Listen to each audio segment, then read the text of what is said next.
Bonjour, bonsoir.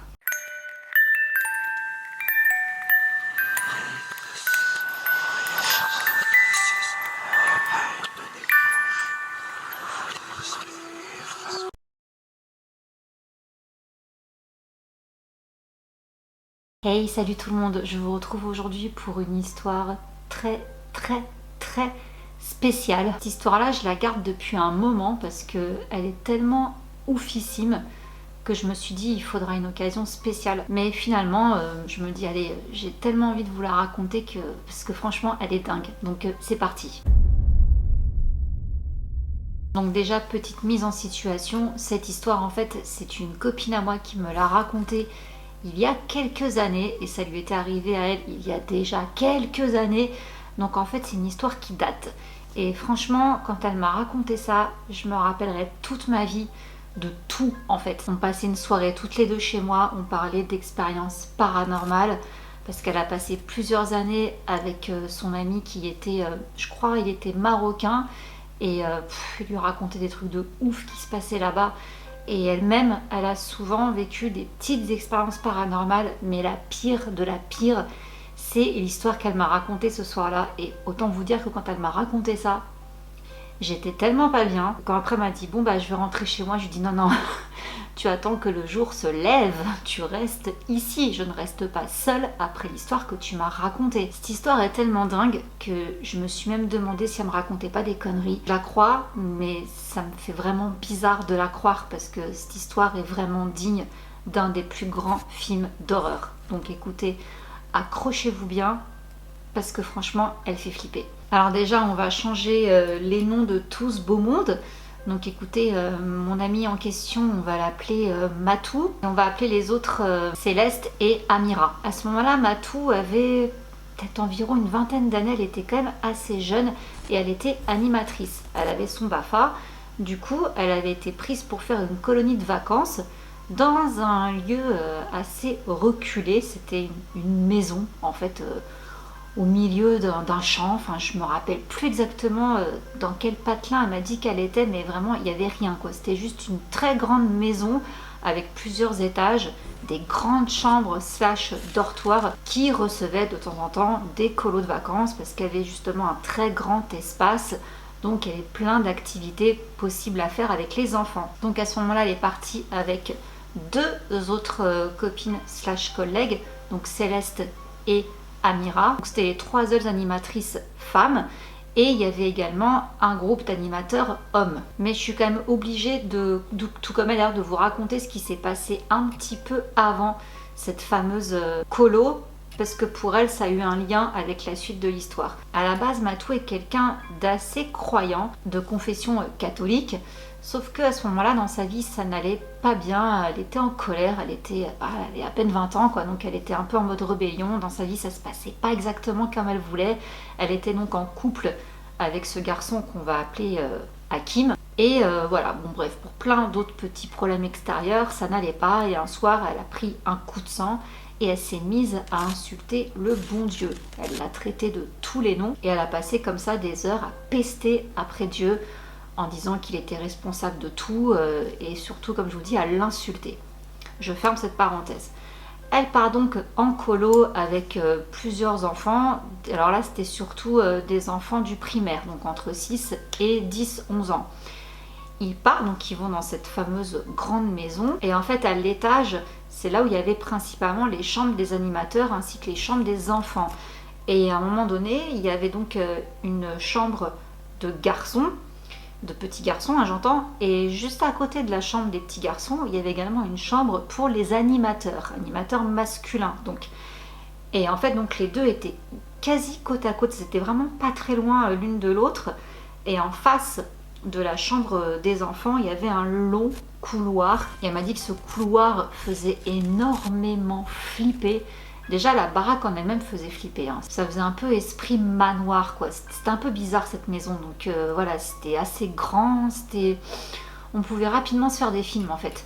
Et donc, au bout de ce long couloir flippant, il y avait leur chambre à elles. Donc, les animatrices. Donc, elle et ses deux copines.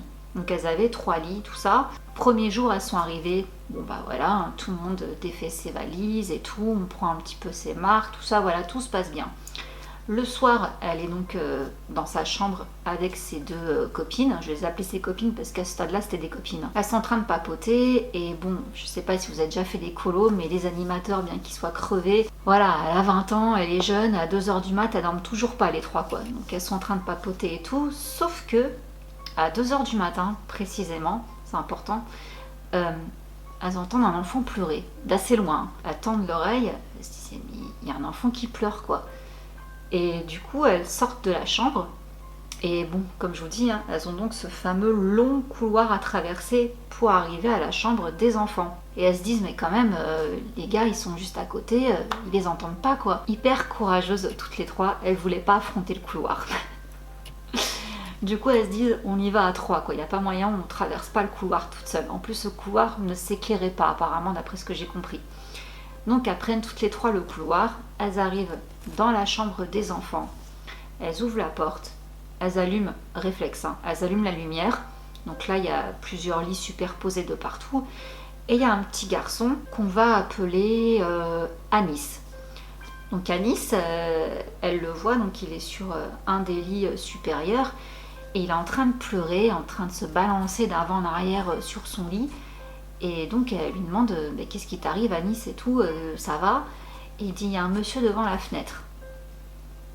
Donc à ce moment-là les filles se retournent, elles regardent la fenêtre, il n'y a rien. Donc elles disent bah non, il n'y a personne et tout. Il dit si, il y avait un monsieur devant la fenêtre, il y avait un monsieur devant la fenêtre. Le gamin complètement apeuré, en larmes, pas bien quoi. Donc elles sont en train de le rassurer, tout ça. Au passage ça réveille quelques enfants, la lumière et le petit qui pleure et tout. Mais elles arrivent à le calmer et à le rendormir. C'était les lumières, ferment la porte, elles reprennent à trois ce couloir flippant, elles rentrent dans leur chambre et c'est fini pour cette nuit-là. Tout le monde s'endort, le lendemain arrive, bon, les activités commencent, voilà, la journée se passe bien, rien d'étrange à signaler. Le soir, rebelote, 2h du matin. Les trois animatrices ne dorment toujours pas. Elles entendent de nouveau un petit garçon pleurer. Les trois filles se regardent. Bon, il y a un petit peu les marques qui commencent à se prendre et tout. Donc il y en a une qui dit franchement les filles, allez-y, c'est pas la peine qu'on y aille à trois, c'est bon, allez-y toutes les deux. Parce que Matou, en l'occurrence, le couloir l'a fait flipper quoi. Donc elle voulait pas y aller toute seule encore une fois. Donc elles y vont à deux. Donc je crois que c'est justement Matou et Céleste qui y vont. Elles y vont. Même scénario, elles rentrent dans la chambre des enfants, elles allument la lumière et elles voient le petit Anis en train de se balancer en larmes sur son lit à dire qu'il y a un monsieur devant la fenêtre qui lui fait peur. Bon, les filles regardent encore avec le petit, elles disent mais regarde, il n'y a rien, le rideau, tout ça, il n'y a rien du tout, t'as dû faire un cauchemar et tout, essaye de te rendormir. Elles arrivent à calmer le petit en pestant quand même que les animateurs garçons quoi, sont juste à côté et que ça fait 2 fois qu'ils n'entendent rien quoi. Bref, elles arrivent à calmer le petit, elles le rendorment, elles repartent dans leur chambre, tout le monde s'endort. Le lendemain, bon bah tout se passe bien, hein, voilà, tout le monde est en train de faire sa petite journée, petites activités, tout ça. Le soir arrive. Et là c'est encore le même cirque.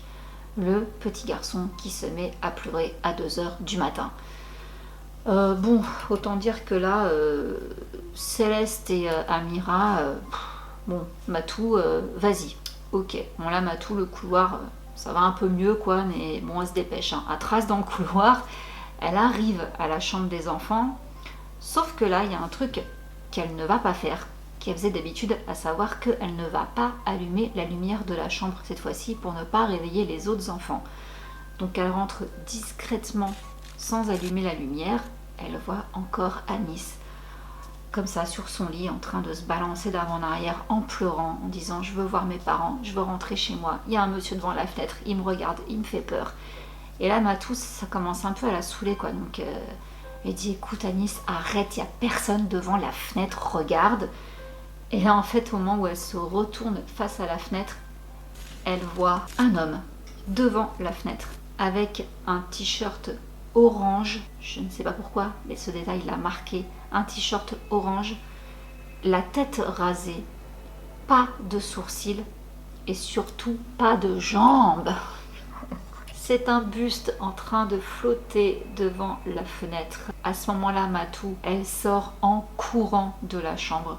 Elle va jusqu'à la chambre de ses copines animatrices. Elle leur dit: les filles, venez tout de suite, il y a un homme suspendu, quelque chose dans la chambre, enfin bref, venez vite. Elles débarquent toutes les trois en courant dans la chambre des enfants. Et là, il n'y a plus rien. Il n'y a pas d'homme devant la fenêtre. Et surtout, le petit Anis dort profondément. Il n'est pas en train de pleurer, il n'est pas en train de se balancer, il ne réclame pas ses parents, et il dort à point fermé. Du coup, les trois filles retournent dans la chambre. Matou leur explique en détail ce qui s'est passé. Elle leur dit: écoutez, j'ai pas rêvé quoi, je suis rentrée, j'essayais de consoler le petit et je l'ai vu, j'ai vu cet homme. Et du coup, elle le décrit à ses copines. Et je ne sais pas pourquoi, je vous le cache pas, je ne sais pas pourquoi, mais ça a alerté Amira particulièrement. Alors, je ne sais pas trop le lien, mais Amira en tout cas a un père qui est imam. Et je ne sais pas si ça a un lien avec la religion musulmane, mais toujours est-il que la description qu'elle lui a fait de ce qu'elle a vu, ça lui a pas plu à Amira. Elle n'a pas senti ça vraiment très bien. Bon, déjà en même temps, il y a de quoi. Mais toujours est-il que le lendemain, cette Amira a décidé d'appeler son père pour lui raconter ce qui s'était passé, ce qui se passait en soi déjà depuis 3 jours, à savoir donc ce petit garçon Anis qui se réveille, qui pleure, qui voit un homme devant la fenêtre et qu'à chaque fois, elle voyait rien et que là, Matou, la veille, l'a vu. Alors est-ce que c'est parce qu'elle n'a pas allumé la lumière cette fois-ci que du coup elle a pu le voir? Elle lui fait la description et tout. Son père, quand même assez alerté, lui dit: écoute, si jamais il y a le moindre problème, vous m'appelez à n'importe quelle heure du jour et de la nuit. Et je vous dis, c'est quand même assez important dans l'histoire, justement, le fait que son père soit un imam et que ce soit des gens vraiment très très croyants. Et c'est important justement ce détail pour la suite. La 4e nuit arrive. Je vous dis, c'est un film le truc, c'est un film. La 4e nuit arrive. Et là, Matou m'a raconté que à ce moment-là, en fait, ce 4e soir, le petit garçon, elles ne l'ont pas entendu à 2h du matin, elles se sont endormies un peu plus tôt. Et en fait, là, elle m'a raconté, je vais vous raconter donc le rêve qu'elle était en train de faire. À ce moment-là, elle est en train de rêver qu'elle est dans la chambre dans laquelle elle se trouve, dans ce manoir de Colo, et que d'un coup, elle entend frapper 6 coups contre le mur. Elle entend frapper 4 coups. Elle entend frapper 3 coups, et la porte de leur chambre, la poignée en fait, commence à branler, en fait, à s'énerver, et que là d'un coup la porte s'est ouverte, a enfin cédé pour laisser rentrer cet homme qu'elle a vu donc dans la chambre des enfants, sans pied, sans rien, juste en fait le buste flotté vers elle, se jeter sur elle dans son lit en lui criant: je vais te posséder. Et à ce moment-là, Matou s'est réveillée en sueur, et c'est là où ça fait très flipper en fait, c'est qu'au moment où elle s'est réveillée, Amira et Céleste se sont réveillées en même temps. En fait, les trois se sont réveillées en même temps. Elles se sont regardées, essoufflées toutes les trois en nage quoi. Et là, Matou leur dit: les filles, je viens de faire un cauchemar horrible. Et là, il y a Céleste qui dit: t'as rêvé que ça frappait au mur? Oui. T'as rêvé que la porte commence à vouloir s'ouvrir et tout? Oui. Et là, il y a Amira qui complète et qui dit: est-ce que t'as vu le fameux buste rentrer dans la chambre? Oui. Donc en fait, ça veut dire qu'elles ont fait toutes les trois le même rêve au même moment. Et à ce moment précis, au moment où elles sont en train de se rendre compte de ça, on entend 6 coups frapper. Là, autant vous dire que les choses sont allées très vite. Matou a vomi. Je ne sais plus réellement si elle s'est évanouie, mais en tout cas, elle a commencé à vomir de panique, parce que c'est concrètement le rêve qu'elle vient de faire qui est en train de prendre vie. Là, Amira, championne du réflexe, elle a attrapé son téléphone, elle a appelé son père, et là, c'est hyper flippant. C'est digne d'un Conjuring ce qui s'est passé. C'est que du coup, Céleste s'est précipitée vers Matou, parce qu'elle était en train de... Elle se dit, je vais crever en fait, le truc qui va rentrer, il va se jeter sur moi, je vais mourir.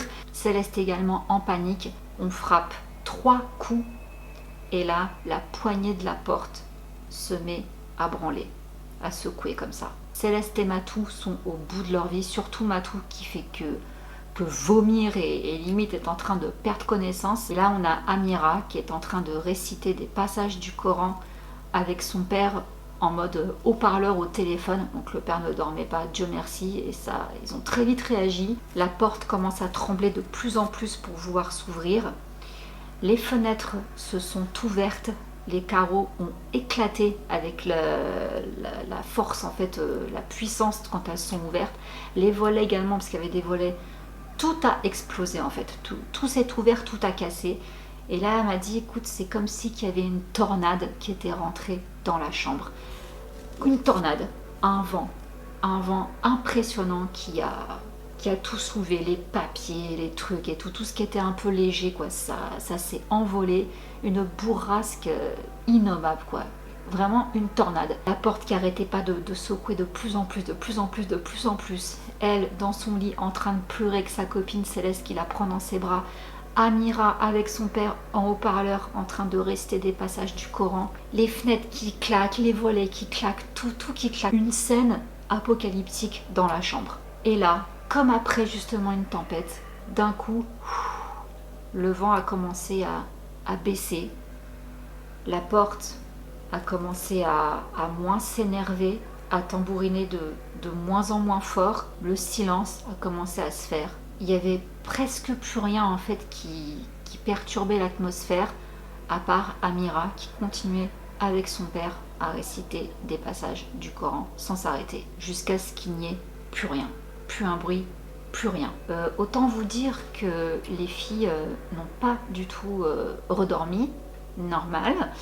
Le lendemain, Matou a demandé à la directrice à partir. Elle a expliqué ce qui s'était passé plus ou moins, parce que s'est dit je vais passer pour une cinglée, même si on est trois à avoir vu ça, on va pas trop s'attarder sur les détails. Donc elle dit écoute, il se passe des trucs bizarres dans cette maison, je ne veux pas rester ici. Céleste a également demandé à partir, donc forcément ça n'arrangeait pas la directrice, mais en fait elles ne lui ont pas laissé le choix. Elles ont fait leur valise, et ce qui est encore plus troublant, c'est qu'au moment où elles allaient partir, il y a Anis, le petit Anis qui pleurait tous les jours, qui est venu voir Matou. Il l'a tiré comme ça par la manche et tout, il dit Matou, est-ce que je peux te parler? Et là, selon Matou, ce qui était incroyable, c'est que ce petit enfant de 6 ans, il lui a parlé comme un adulte. Il lui a dit écoute Matou, il fallait pas avoir peur cette nuit. Du coup Matou, le flip est intense là, il lui dit mais de quoi tu parles? Il dit il fallait pas avoir peur cette nuit, j'étais là pour te protéger, il te serait rien arrivé. Très énigmatique l'enfant. Sur ce, il a tourné les talons, il est parti. Là, Matou, c'est bon quoi, stop, les valises étaient prêtes, elle est partie avec Céleste. Seule Amira a choisi de rester. Est-ce parce que voilà, je sais pas, peut-être qu'elle maîtrise un petit peu mieux ces choses-là, je sais pas trop en fait concrètement, mais à mon avis elle a eu un énorme rôle dans l'histoire. Enfin moi personnellement, je peux pas m'empêcher de croire que c'est vraiment le fait qu'elle ait récité des passages du Coran avec son père qui a calmé le truc. Je vois pas d'autre explication en fait. Et pour finir, ce qui s'est passé par la suite, c'est que Matou a vraiment pris ça comme un énorme avertissement et comme une punition parce que justement elle avait insulté Dieu avant de venir dans cette colo. Par la suite, elle n'a pas dormi pendant des mois. Il fallait toujours qu'il y ait quelqu'un avec elle, soit son petit ami, soit sa mère, soit n'importe qui, avec la lumière allumée. Et plusieurs choses l'ont fait du coup changer de religion. Parce qu'elle s'est dit, c'est quand même bizarre, le petit garçon qui se réveillait tout le temps, il s'appelait Anis. Mon amie qui a pu calmer la chose, c'est une musulmane. Elle a décidé d'aller dans une mosquée. Elle en a parlé avec un imam qui lui a expliqué certaines choses. Alors là, je n'ai pas tout compris, donc je préfère pas trop en parler parce que je veux pas dire n'importe quoi. Mais toujours est-il que la discussion qu'elle a eue avec lui l'a beaucoup éclairée sur ce qui s'était passé. Et suite à ça, elle s'est convertie à l'islam. Elle a fait ses excuses auprès de Dieu et elle a fini par trouver la paix. Prenez ça comme vous voulez, hein. Moi je vous raconte juste ce qui est arrivé à mon amie, enfin à mon ancienne amie, ça fait longtemps que je la vois plus. Mais ouais, je crois que pendant 4 mois, elle n'a pas réussi à dormir sans lumière et sans la présence de quelqu'un. J'ai jamais su si elle me racontait des conneries ou pas. Mais j'ai beaucoup de mal à croire qu'elle m'ait menti parce que je vous dis, c'était pas quelqu'un qui ment. Loin de là. Et elle m'a même raconté plusieurs petites choses en fait qui lui étaient arrivées après, toujours des trucs bizarres. Par exemple, elle me disait que quand elle allait en vacances avec son copain au Maroc, il y avait une femme qu'ils appelaient un peu genre la sorcière du village parce que c'était une femme aveugle et qui avait vraiment une tête de sorcière quoi. Elle avait une verrue sur le nez, elle était toujours habillée en noir, enfin elle faisait flipper quoi, d'allure elle faisait flipper. Et tout le monde la connaît pour être aveugle en fait. Ses yeux sont quasi blancs. Et ben n'empêche qu'un jour quand elle l'a croisée, cette dame lui a dit t'as une tache.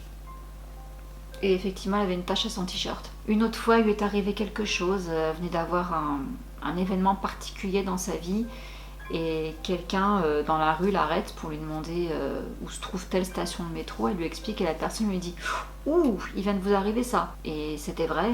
Matou lui dit oui c'est vrai. Elle dit ah, vous inquiétez pas, ça va s'arranger. Enfin, c'était écrit sur sa tête ou quoi? C'était quelque chose de particulier qu'elle venait de vivre et la personne, comme ça, gratuitement, juste en lui demandant son chemin, ah, elle a ressenti qu'il venait de lui arriver ça, quoi. Elle me dit franchement, je ne sais pas ce que j'aime et j'ai le chic pour attirer des personnes, des événements, des trucs bizarres, quoi. Paranormal, en fait. Comme je vous dis, moi, c'est l'histoire la plus dingue qu'on m'ait jamais racontée. Pour moi, c'est clairement un film d'horreur. Je ne sais pas ce qui est le plus effroyable. Avoir vu la moitié d'un homme flotter, avoir rêvé de lui qui se jette sur vous en hurlant je vais te poster avec des yeux démoniaques, se réveiller pour voir qu'au final le rêve est en train de prendre vie, ou le fait que les fenêtres s'ouvrent, qu'il y a un tourbillon de vent dans la pièce et tout, comme dans un poltergeist ou exorciste ou je sais pas quoi. Je sais pas ce qui fait le plus flipper dans son histoire parce qu'à mon sens tout fait flipper. Donc voilà, c'est cadeau. C'est une histoire que je vais garder bien au chaud pour un jour. J'espère qu'elle vous aura plu, donc n'hésitez pas à vous lâcher dans les commentaires pour me dire ce que vous avez pensé de cette histoire de fou. Honnêtement, hein, pour moi, c'est la meilleure histoire d'horreur que je vous raconterai jamais. Parce que cette histoire, elle me l'a racontée qu'une fois, mais elle est inoubliable. Ça fait des années qu'elle me l'a racontée, je m'en rappelle toujours aussi bien. Enfin, du moins, je pense pas avoir omis trop de détails. Le plus gros est là déjà. Sacrée histoire les amis. Donc écoutez, sur ce, je vous laisse. Je vous fais plein de gros bisous. Et je vous retrouve comme d'habitude dimanche pour la vidéo Gossip. Mouah. Bisous, ciao.